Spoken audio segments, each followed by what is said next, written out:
lahat ng followers po sa Obet Antique Collection sa YouTube channel. Don't forget to subscribe, Obet Antique Collection.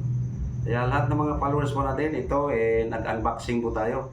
Bago po tayo magbukas ng panibago po, shout out nga pala sa legit seller po natin, Oliver Piqui.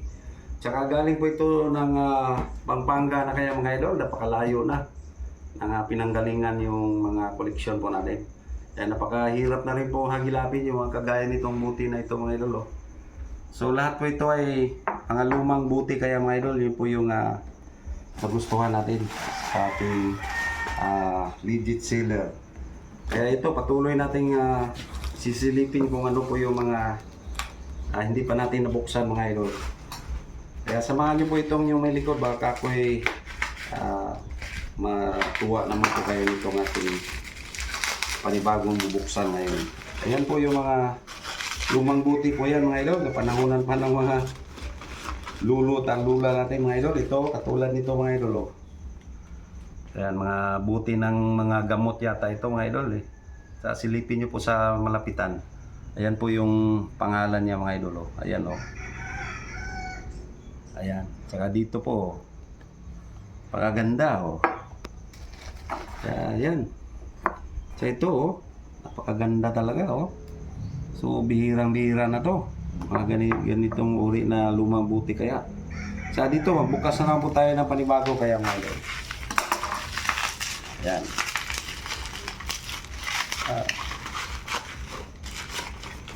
Ayan o. Wow. Maganda rin. Kadalasan may mga marking po talaga. Yun po yung mga type na type po ng mga kolektor. Yung mga may tanda mga idol. Ayan o. Ganyan po yung mga lumang buti kaya mga idol ng mga gamot. Ayan o. So ayan. So dito.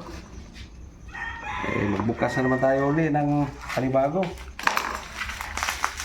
Sir Oliver Piqui. Ito po. Ang galing. Talagang legit seller po kayo. Nakarating po talaga ng maayos. Ang galing nyo pong magbalot. Wala po talagang damage. Ayan, magkasing uri lang pala ito. Ito kaya mga idol, magkasing uri lang. Ito, ang ganda o.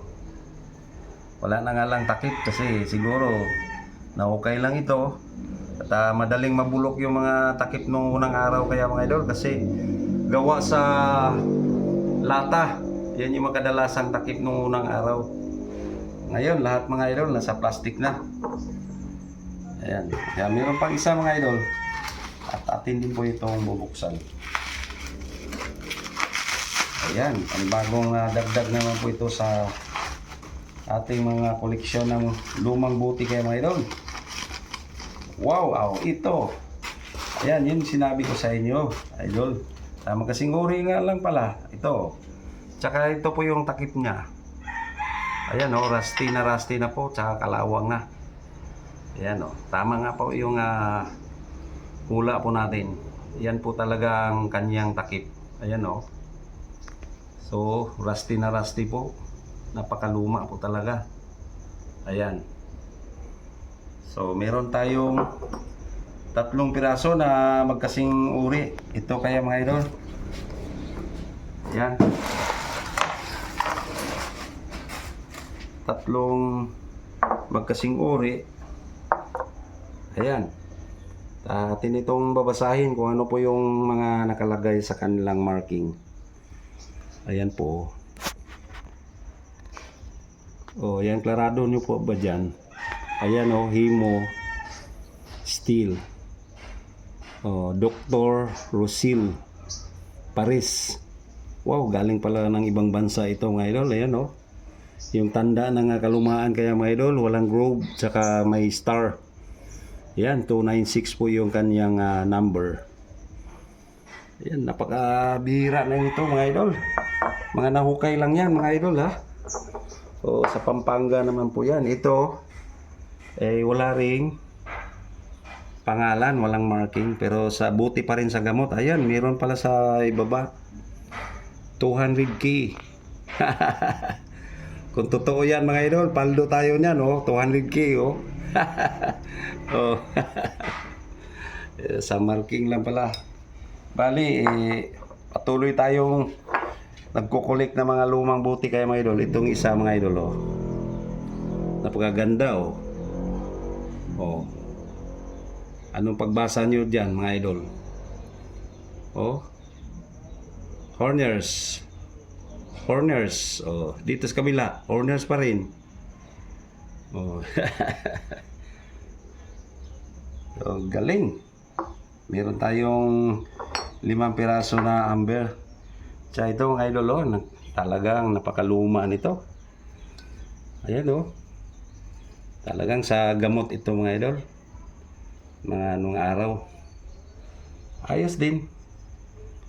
Lalo itong kulay na blue. Napakaluma na rin ito. Siguro malamang sa mga gamot din ito mga idol. Wala na nga lang takip. Ayan. Tingnan nyo naman po yung mga nahuli natin mga idol, oh. Oh.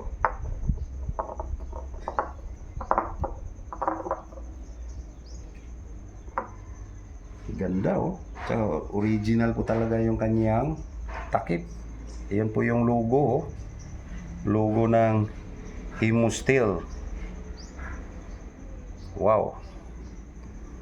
So, lahat ng mga idol, huwag nyo pong kalimutan pong mag-subscribe, follow and share. Ayan. So, ganito na lang. Thank you for watching.